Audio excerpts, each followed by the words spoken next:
Bonjour à tous, bienvenue dans C'est la question, votre émission de décryptage en images, chiffres et cartes. Aujourd'hui, pourquoi la mise à 2x2 voies de la nationale 141 entre Chasseneuil et Exideuil prend autant de retard? 30 ans.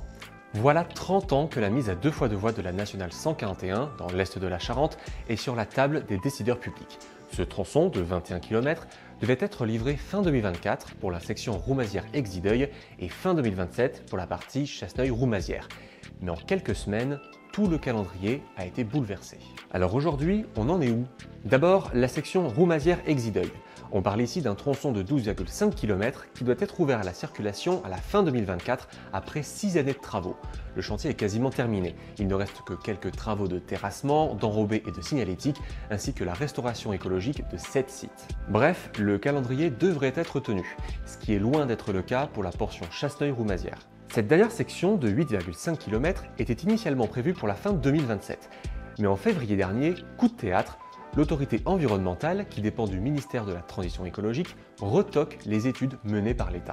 En cause, des incohérences dans les chiffres de trafic et des études trop anciennes. Celles-ci datent du début des années 2000, soit il y a près de 25 ans. Depuis, le Code de l'environnement a évolué, mais le projet, lui, n'a pas suivi ces évolutions. L'État est donc sommé de revoir sa copie.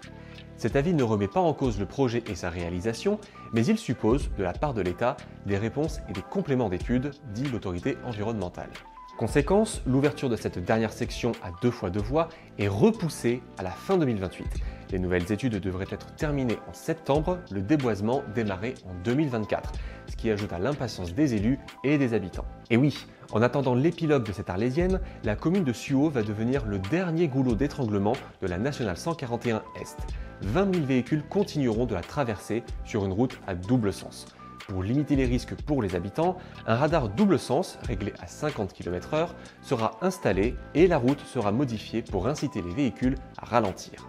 Évidemment, ce retard a un coût. Chiffré à 102 millions d'euros au démarrage, le chantier devrait plutôt atteindre les 135 millions, financés par l'État donc, mais aussi la région et le département. Si tout va bien, la mise à 2x2 voies de la nationale 141 Est devrait donc être achevée d'ici la fin de la décennie, plus de 35 ans après le début du projet. Mais il restera un dernier problème, le manque d'air et de stations-service entre Angoulême et Etagnac à la frontière charentaise, malgré le nombre important de véhicules en transit. Sans compter les retards sur la portion ouest de la nationale, mais ce sera pour un second épisode.